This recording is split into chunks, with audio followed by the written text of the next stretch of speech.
Hey, this is Adina Vine, and you can catch my new song, What If We Run Out of Gas, available everywhere. This is On The Porch with Front Porch Music.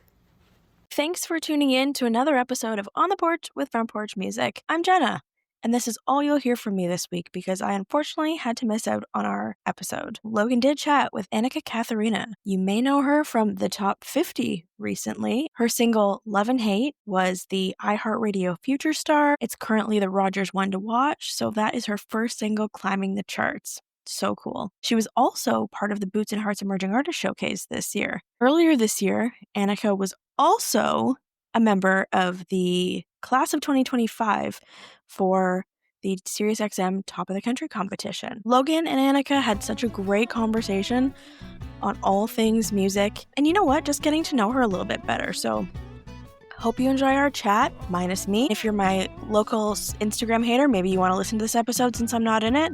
Here's our episode. Welcome to the porch. Hey, thanks for having me, Logan. This is your first time here. It is. Pull up a seat, get ready to chat.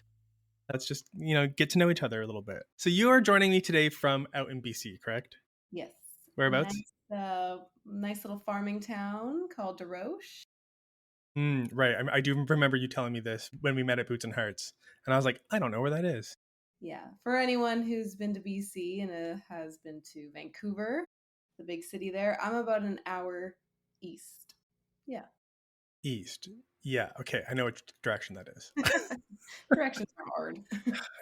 Geography is hard. I better learn where east and west are. I'm going out west next week. Yeah, you're coming here. You're coming to BC. I know. I'm so looking forward to it. I love the mountains. Do you get to the mountains a lot? Oh yeah, I'm surrounded by mountains right now, and I can drive 10 minutes and go on a little hike if I wanted to. And, yeah, lots of different types of mountains in BC. You can go to the ones near the ocean. There's a whole, I don't know, there's you go that way, or you can go east and you will roll through Kelowna, which you'll all be there, kind of that rolly, deserty type mountain area, and then you keep going and all of a sudden you're in Banff, and it's, I don't know, there's so much diversity in the landscape here, which is super sick. I feel so at home in the mountains. I get out west as often as I can. Maybe there was a while where it was every year or twice a year. So I try to go as often as I can. I used to live in Jasper, and so whenever I'm in Alberta, I try to make a trip out to Jasper just to feel home a little bit. Yeah, it's gorgeous. I don't know. I've been to a few provinces now, and I just love BC so much. BC's one that I haven't experienced a whole lot of. I've been to Kelowna very briefly, but for work. So I didn't really have a chance to see much, and it's probably going to be the same next week when I'm there. Probably it'll be busy. I've never been to Vancouver or to the coast. Oh, Vancouver's beautiful, and then we have Vancouver Island, and I don't know. There's so much here. I'm sure all the provinces are like that. I'm just from here. So of course, it's home. A little biased. Yeah. I did the drive from Ontario to Alberta. And every province definitely has its pretty parts. Yeah, there's something cute and nice about each province that makes it. Yeah, I will say Ontario was the freaking longest to get out of. It took it felt like 2 days to get out of the damn province, but yeah, it's big. It's very stupid. There's lots happening there, so it's good, It's true. So let's talk a bit about where you came from, your upbringing, what brought you to music. Take us back to little baby Annika. Little me. Well, I came from a very theatrical, funny family. We loved putting on shows for one another, and that's more of my mom's side. Just any kind of family reunion, there was some kind of performance, not necessarily singing or live music or anything. It was just lip syncing and creating little funny skits, and it was just such a good time. And obviously we would all be a part of these as kids, and I was really into dancing too, and I just loved the performing arts aspect of everything. And then somewhere along the lines, I just stopped lip syncing and started singing. I was like, oh, we can sing and perform at the same time. And I just fell in love with singing. And then, my mom was helping out teach our elementary school band, and they wanted to do like a band song with singing. And I was not old enough to be in like the band part yet. So I remember learning the song so I could teach it to the girl that was actually going to do it. And I remember thinking, this is so much fun. Like I can't wait to do this more. And then as I got older, found ways to be a part of music, choir. I did a lot of those like talent searches as kids, and those were a lot of fun. I definitely was very shy, very, very shy. Really? I really didn't really start to find myself until maybe 13 years old. I started to relax a little bit more on stage and have fun. And then I went to high school and, you know, was in musical theater, which helped me open up out of my shell, and all these different types of things in high school really helped me become a performer. And then when high school ended, I was like, well, a lot of the opportunities you were around all the time are not there anymore. And I'm from a very small town, so there wasn't a lot of like big music. Community theaters or Yeah, there was like, or I didn't know anything about it. I was just a little farm girl, and and I had no idea like if there probably is stuff that existed, but I'm even farther out than my little town. So I don't know. I think I started off, doing these talent shows, and then I would record my entries at my friend Pete's house, which I've known him since I was 13. And then I joined his like wedding singing type band. Like we did a lot of gigs and fun. parties. Yeah. And then that kind of like was my way to still do music outside of high school. And yeah, ever since then, just, we play together still today. Do you And really? yeah, he's in my Cool. cover band that we have, Fun. and I go to his house. He was kind of the first person I started writing with, and we've done a lot of fun, just like demos that no one will ever hear. But kind of made me believe that I could do the artist thing, and I'm so grateful because yeah, I still go there, and we still try to write songs. And I don't know if I would be exactly where I am today without him, because he's been a part of my life since, yeah, I was Thanks, 13. Pete. Yeah, thanks, Pete. Like, and it's great. Like we still get to do gigs together, and he's someone that I've learned a lot about like music and even just like music history. This guy's just like a wealth of knowledge, and I've always found it very interesting to sit and listen, because I got a history degree, so I find like the Also history a of surprise is anything is, here. yeah, the history of anything is really interesting to me. So I mean, I'm sure you could have probably, I don't know, I didn't really look if you could get a history of music, but that would have been very interesting to me. I just had like a Canadian history degree. Just come on.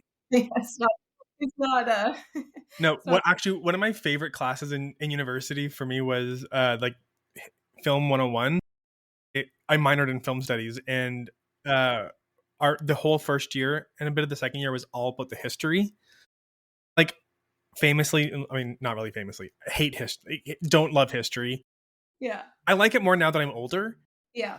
Actually, I like it a lot more now that I'm older, but when I was growing up, it wouldn't stick in my head.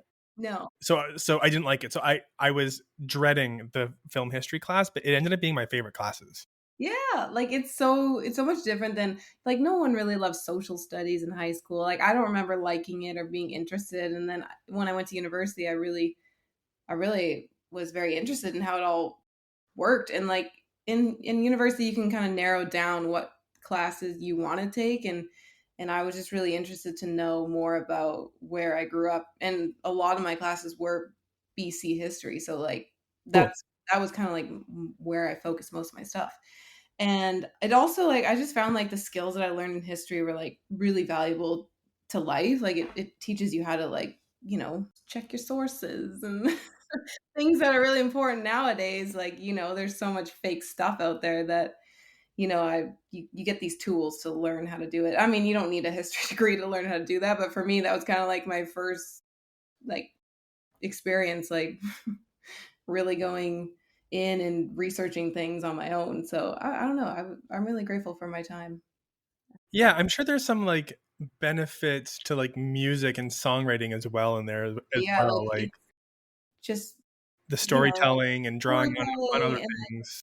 a lot of the papers you'd write, you'd kind of have to like argue, and you'd have to use things that happened and your own thoughts. And I feel like with music, the words, there's no really new words. So you're kind of using phrases you picked up along the way, or maybe you've heard it in the song or something, and you're kind of rewriting it to where it's personal to you. And like that's kind of like what's going on when you're trying to write a paper. It's just like, well, how do I make this relevant to what I'm trying to say coming from me? So yeah, there's definitely some good skills picked up. You said something a while back that I've kind of fixated on. Back to when you were talking about just getting on stage for the first time. We took a bit of a detour, which is great. I love it. But you mentioned that you were really shy. Did you find you were shy on stage or mostly off stage? Mostly off. I mean, before And like, was the stage like a way to the stage was express like, yourself, or yeah, like I think like when I think of being shy on stage, I think of like I wasn't very good at like interacting and hey, my name's Annika. Like I was very much like just waiting for the moment where the music started so that I could sing. And then when the music started, it's like I'm in this space where it's like I I'm not the shy Annika, and I'm very much like shy outside. I don't know. I'm not shy, but I am. Like I'm not going to be the first person to come up and say hi because I'm just same with like me? terrified. I'm like they don't want to talk to me. But then when I talk to someone, it's like I could talk all day. Like I love talking, Same here. and it's kind of like same thing with music. It's like it takes me a little while, but like now I've learned to just like almost like fake it when you walk right up there. Like I'm coming out here confident. My name's Annika. I mean, inside I'm like, oh my gosh, like just let's get the music started. Like the talking part is something I had to learn over time. But Do you yeah, still get really nervous going on stage? yeah. I mean, it especially depends what it is. Like I think the most nervous I've ever been in so long was the Boots and Hearts thing. That was probably one of the most nerve wracking things I've done. It's just like you're going, it's fast, and new band, and For those listening, Annika was part of the Boots and Hearts Emerging Artist Showcase this year at Boots and Hearts, which is the biggest one of the biggest competitions in Canada, or showcases in Canada. I don't know if it should be called a competition, but it's a massive stage. Is that like one of the biggest stages you've been on in at least a very long time? yeah, that was like a for people coming to hear like original music, that was the biggest thing I've ever done.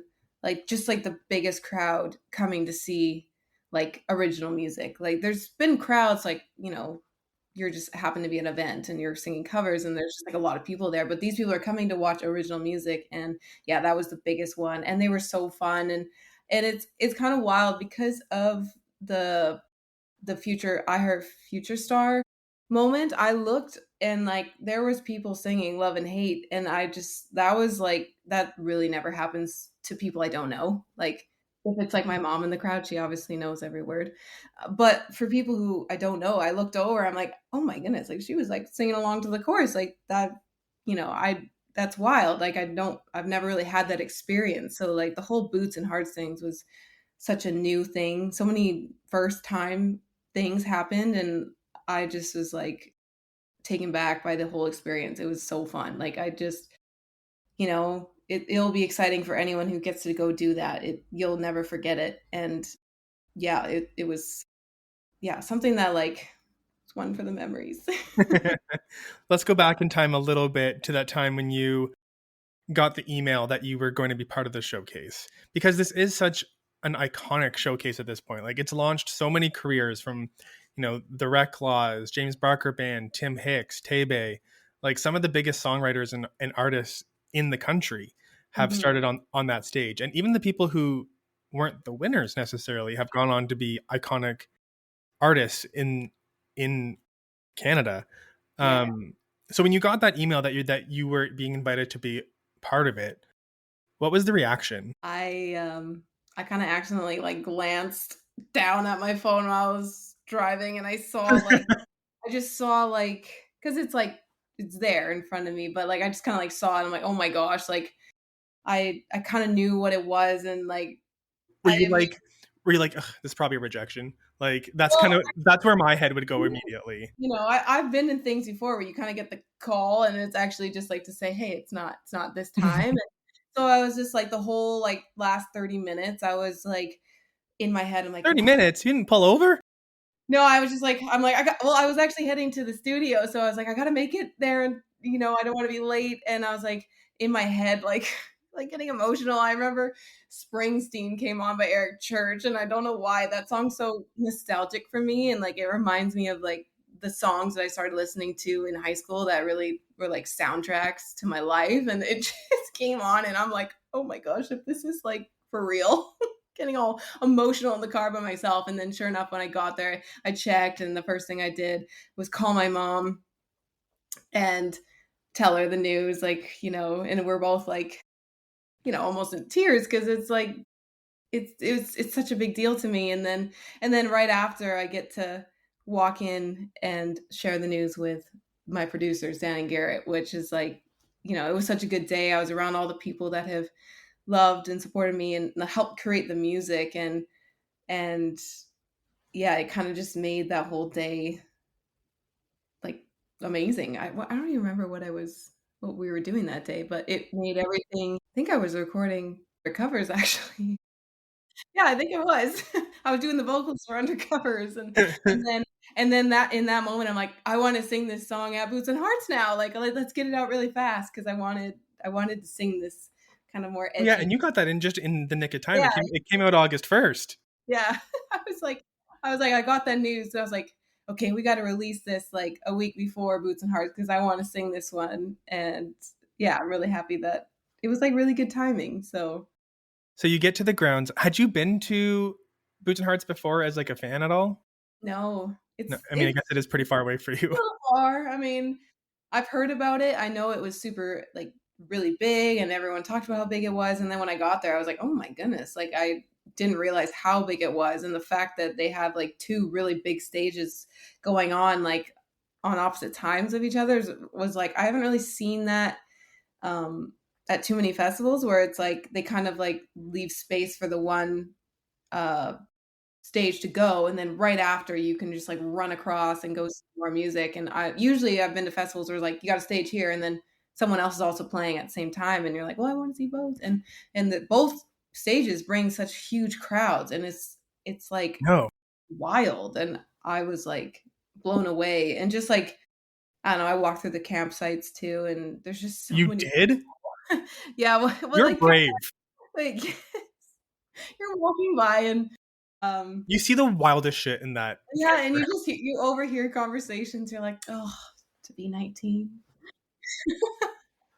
I Now know. I'm like, you can catch me camping. No.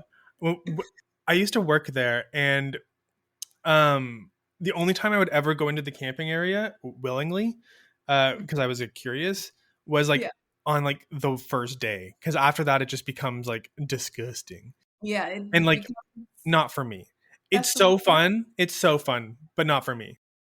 Yeah, like we used to have a fun festival in BC called Rock and River Festival. I always wanted to go to Oh, that. it was so fun. And that's when I would go camping at like 19 and you're with all your friends and you're camping together and just having a good time all day and then go to listen to music. And I remember like having the time of my life. But now I'm like, oh, you get me to a hotel. I need a real bed. I need a real bed. I need running water and proper Some food. AC. I'm not going to survive off granola bars. Yeah.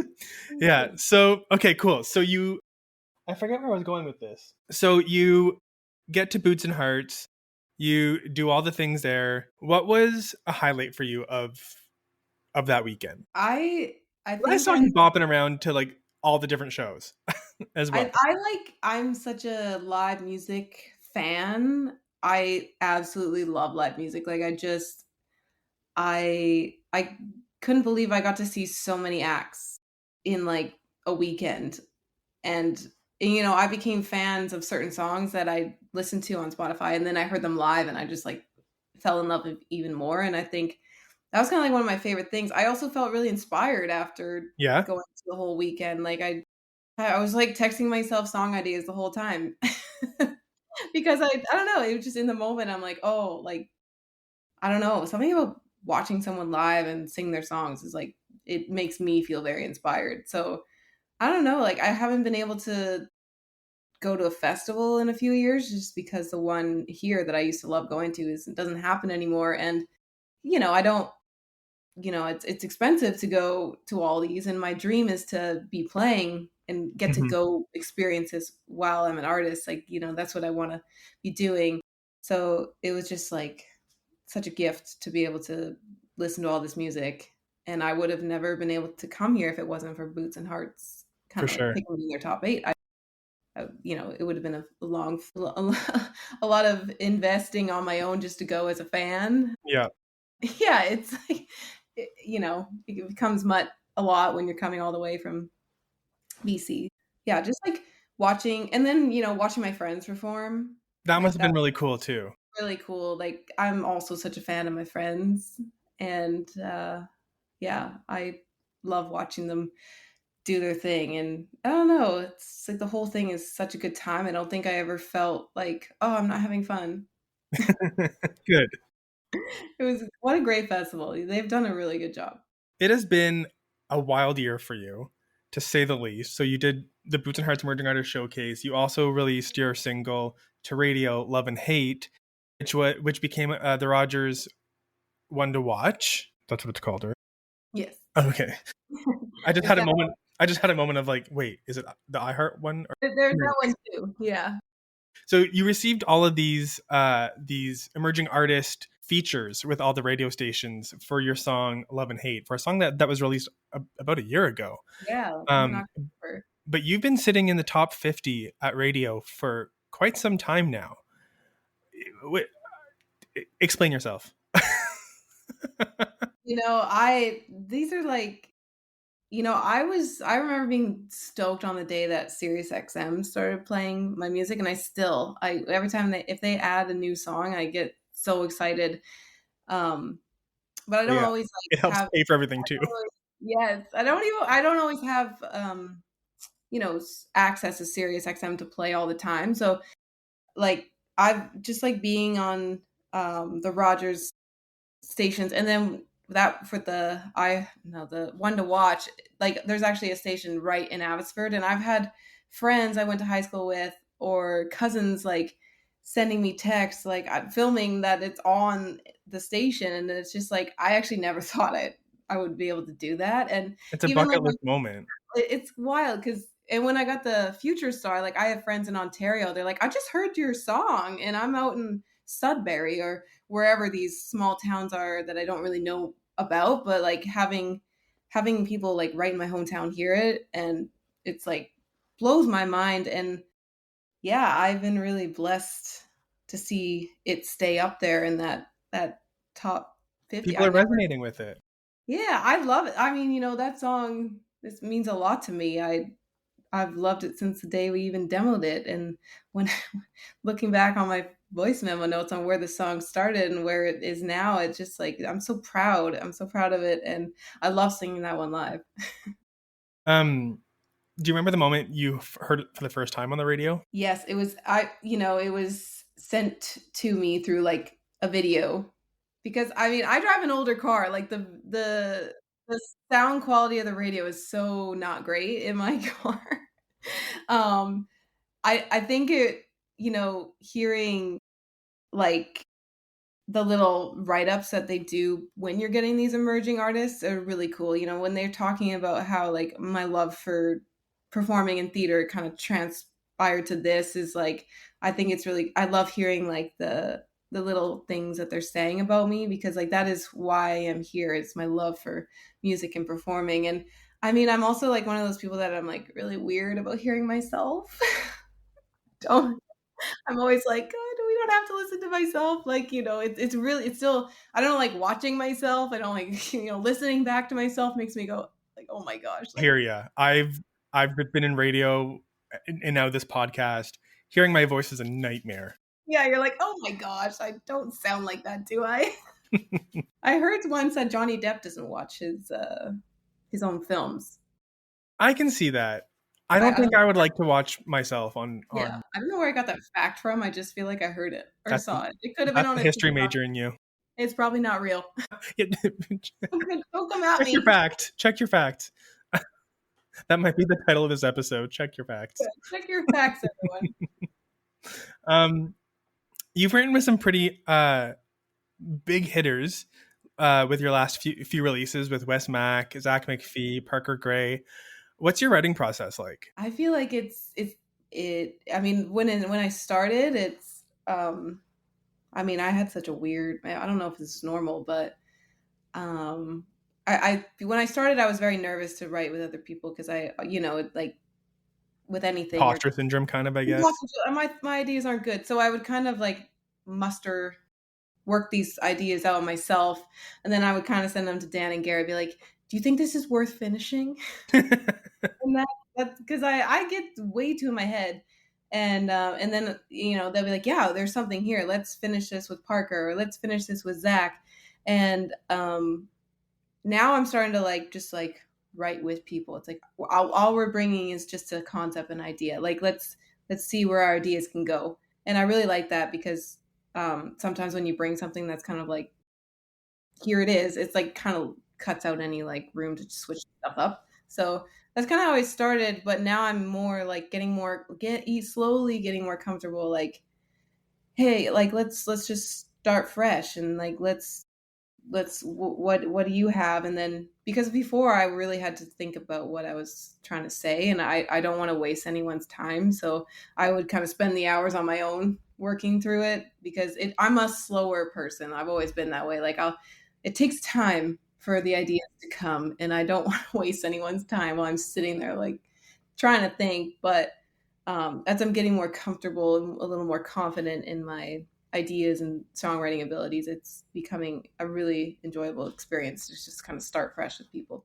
When you're in a room with these people, is there a role that you typically find yourself excelling at? Like, is it a melody comes to you naturally? Is it like the idea for the song? Is it the story?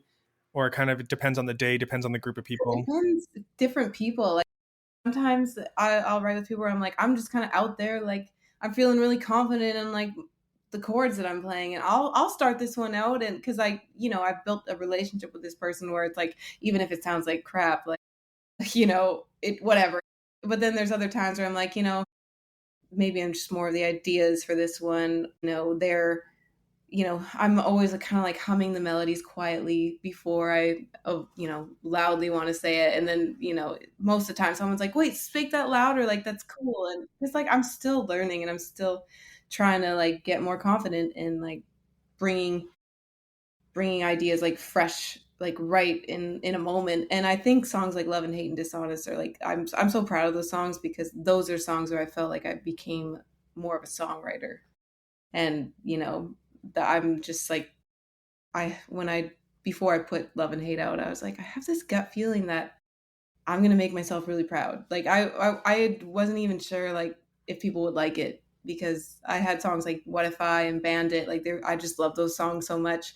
And I was like really unsure, but I was like, I don't really care. Like I want to put this out for me to feel proud of like where the song started and where it ended. And same with Dishonest. I was like, those are like really raw feelings that I had to get out. And I'm just like so glad people resonated with them. Like, both Love and Hate are kind of written from the same relationships. I definitely hear like a spice of some rock in influences in your music. So who were some of your influences growing up? Like what were you listening to? I listened to like everything growing up. Like a lot of top 40 anything. But like my parents were like classic rock. They loved classic rock, like I don't know, and like hard rock. I don't know. What would we categorize Meatloaf and like AC/DC? A lot of that was I think going that's on. like metal. Like kind of like harder rock, I guess. Like I know we did a lot of Elton John, and that was always being played, and like Evanescence. Like That was my first concert. yeah. Oh my gosh, Yeah. awesome. Like I like songs that were just like heavy hitters. I don't know. Oh, I mean, I like anything. I'm thinking of all the CDs that I had, like Maroon 5. Gwen Stefani, like I loved like the pop side. Pink, I loved Kelly Clarkson. Like I was obsessed. I think at 12 years old, and I remember my cousin bought me a CD, but you could play it, and it had all her like music videos on it, and I would like mimic her, and she's just like a really good powerhouse. And I don't know, as time grew on, I just started listening to everything. And then high school was like a lot of country. I guess just like being in a country setting anyways, like we all connected to all those stories about growing up in small towns, like just like that's exactly what it was like living out where I lived, and those were like soundtracks to my youth. And but now, like what I listen to most now, I'd say is like rock, alternative rock, indie rock. I love rock music. Like now I can say like that's like what gets me really excited is when I hear a brand new rock song, or just go back to some of the older rock songs that I grew up on and realizing like, man, this stuff is so timeless. And I don't know. And I also love pop music. I also love rap music. Like there's just like I just like anything that seems good. Like Agreed. Me too. I'm not like, oh, I turned that off. Like, I mean, I remember like being at Boots and Hearts actually, and Hardy opened up his set with this song called Jim Bob, and I was like, this is amazing. I've never heard this song before, and it was like almost baby metal, I would say. Yeah, It he's was, getting some good rock play he on was some like rock kind of stations. growling a little bit in there. I'm like, oh, that's that's metal. And like in my cover band, my drummer played along in like a heavy metal band. So when we would go on these long trips to wherever we're going, we'd all take turns playing albums, and we'd sit there and listen to a whole heavy metal album 10 a.m. in the morning, and we're like, all right. But hey, I like appreciate the talent. Truly. So there's like really cool musicianships. Do I know what they're saying? Not necessarily. You're not going to try to sing some like screamo anytime soon? No, I No. do like to get a little rock yelling going on, but screaming, I don't know how to do that without hurting myself. Yeah, I don't advise it. No. So your parents growing up, or so your parents being big like classic rock fans, they must have been over the moon when you released your cover of "Sweet Child of Mine." Yeah. And like That song like is like blown up on Spotify. P.S. and I wish I would like redo it, because I did it because that was a song that we were collaborating on, and I wasn't really like tapping into like my more rocky voice. Now I sing that song all the time, and I'm like, oh, that was kind of like my first time attempting to sing a song like that, and I wish like I'm like I can sing it so better now. I'm not even trying like to what I could do now. But I mean, that was also my first experience ever, like kind of like working with other people and like making music. So I was like, you got to start somewhere. For sure. Yeah, like love Sweet Child of Mine. Guns N' Roses are sick. Yeah, they're excited, and like they love when I will throw in like some rock when I do covers, like Highway to Hell. Nice. I It's need to really come see a full Annika should. show. We have this show in Vancouver actually, and it's like you get like I don't know 8 or 9 songs, and I'm like, okay, I really want to put in a rock cover, so I'm gonna sing Highway to Hell, because I want people to show like this is the kind of stuff that like gets me fired up. Yeah, no kidding. Okay, so this is a good transition, or a good segue, I guess, into one of our segments that we do called the Vibe Check, where we kind of go through an artist's discography and pull out a couple of songs, and just to kind of get what life was like for you at that time when you released it or when you wrote it, or just a tidbit that comes to mind when you think of this song. Okay. Okay, so we're going to go back to 2023.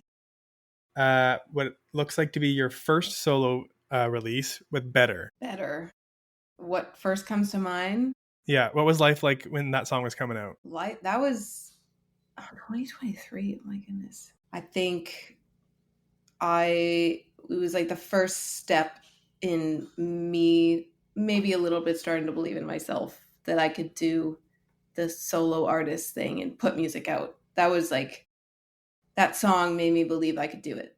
How about now? Let's go to What If I? What if I? Oh, that was. It brings me back to filming TikTok videos in my apartment that I had that I loved. Like, I was living in an apartment at one time, and I made that apartment my home, and I wrote a few of my favorite songs in that apartment, and I just it brings me right back to me dancing around the kitchen with my long blonde hair, like a totally different era of my life. And it was in January, so I remember feeling like so stoked that this song is out when January is like kind of blue sometimes. Hmm. But my birthday's in January, and it's a good month, So so January is a good month for you. it's Fresh pretty much start, a fresh birthday. start. I remember, and then like when that song came out, like I there were so many firsts that never have happened to me in music before. Like what? First time getting on like Spotify right away. First time seeing it roll up on, all new country, and I was like throwing my phone across the room, like, no freaking way. Like, that doesn't always happen. And like I'll never forget that feeling, and like texting my mom, like, oh my goodness, you see it, it's there. And just like all these really cool firsts on a release day. So it kind of reminds me of like the first feeling of, yeah, having something cool really happen, even though like, yeah, it just never, it's not always going to happen. But I just like love any kind of little moment. You Like love a moment. I love little things. I love waking up and having coffee with like the right amount of ratio of milk. Like those are little. I love any little thing in life. That is so precious. It really is a little. I love that. Let's go to your song right after that called Bandit. Bandit. That, oh my gosh, Bandit. It brings me back to, so like my friend Amanda Couture wrote that with Dan and Garrett, and it just brings me back to when I heard the demo, and I I instantly fell in love. Like I just was like infatuated with this song. Like I don't know why. I just love the story. I love the way the song builds and comes down, and I remember thinking like I can see myself singing this so hard. Like I'm going to sing this song so hard. If she doesn't sing it, I'm going to sing it so hard. And yeah, that was another cool moment because, different firsts with that song as well. And it just like with each release, I just slowly felt myself becoming more confident. Yeah. And it was like, yeah, another really good experience putting out Love, music to the world. love that. We've talked about love and hate, so I'm going to skip that one. How about Dishonest? Dishonest. Oh my gosh. That one's really special to me. It's very raw. I just think I wrote that for my 16-year-old self. That was my mindset at 16, and I don't feel like that now. I just wasn't writing. I didn't grow up writing songs or journaling my thoughts like that. This is something I've learned to do in my adult life, and this is probably exactly what I would have been trying to write if I was writing music back then. And yeah, I'm really proud because like I started that one on the guitar, and it's still the same chords that kind of started on the basic. I even demoed. That was like the first time I tried to like demo things on my own. So I remember like plugging in GarageBand and like my microphone and trying to add harmonies on like the words I was saying because I wanted it to sound decent when I sent it. Sometimes if it sounds better as a demo, you can see the future of the song. And when they said they loved it, I felt really awesome because I'm like, wow, you love that? I thought I was just kind of like whining about myself. That'd be very validating for sure. It was. So I was like, okay, you guys want to hear this? Oh, I can do more. Okay, and finally, your latest single, Undercovers. That one, it reminds me of me just showing the world that like I have this edge to me, and I want people to see more of that and this confidence. Like it's a song that I wasn't really sure who was going to land with or how people were going to react to it, but at the same time I was like, this song is like it's showing people my edge, and it's a song that when I sing this live, it allows people to kind of see into me the real Annika Catharina. Your discography really seems to kind of have like a path of like with Yes. each release something new or a different piece of you gets revealed, or you find a new aspect of confidence just to really like get to the next spot. It kind of has a nice poetic journey in Yes. your music. And like I've always kept like said to when I want each song to be different because I Mhm. just feel like I have changed and I'm always changing. Like I'm always like learning things about myself as I've been getting older. And I'm not just like this, I didn't just have heartbreak, but I also can be really confident and I also can be really optimistic and happy. I mean, my next song coming out it's more of like where I'm at, like in an actual relationship. It's like, I mean, I'm married. A lot of people are like, what? I was like, my husband doesn't have social media. So, but like, I mean, this song is about like where life is great now. Like there's that side of me too. But there's also like a sassy side of me, you know, acting like I'm going out to the bar and get your new undercovers.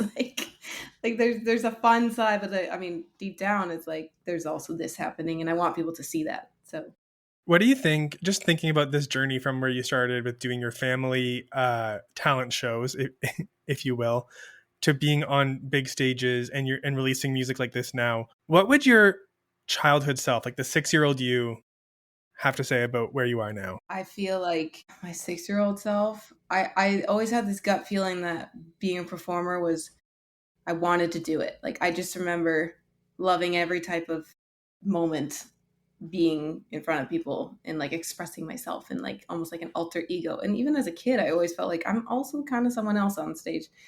But I just always thought that that is for famous people and that is for stars. There's no way you're going to find a way to actually do this. And like, definitely like there's no way you're going to like do it and then have people actually like want to hear. Like I would feel like as a young kid, I was like, that's for famous people. Like I was kind of a realist back then. I was like, what? You don't just like, it doesn't just happen. So, but I knew it was something I always really wanted to do. And, I want my young 6-year-old self, I wish she was a little less of a realist and be like, yeah, just dream. Well, we're coming up to the end of our time here, which is crazy. It feels like it's gone by really I quickly. know, it's very quick. I know. But before we go, what do we have coming up next for you? You just teased a little bit of a song coming soon. Yes. This one is called Better Hands. And yeah, it's all about, I mean, I do reflect on like past crappy relationships, but almost like I'm comparing, the good one I have now to what was not so good in the past. But, now I'm in better hands. I don't have to worry about second guessing myself. I don't have to worry about all those things I've talked about before about like, the self-doubt. Like I don't have that. It's such a freeing thing to feel. And I hope, maybe a song like this for all the people that have been in the crappy relationships can look forward to, there is something out there if that's what you're looking for. And once you get there, it feels like, I don't know, it's a good feeling to be in good hands. Well, that's coming out in a few weeks by the time this comes out. Later October. So I look forward to hearing it. Yay. Thank you so much for joining us. Thank you for having me, Logan. Yeah, I'm excited that you got to be with us, and maybe in a year from now we'll catch up and see where you are then. Yeah, I'd love to see what a year from now Annika is doing. And I'll see you at the CCMAs. Thanks for listening to another episode of On The Porch with Front Porch Music.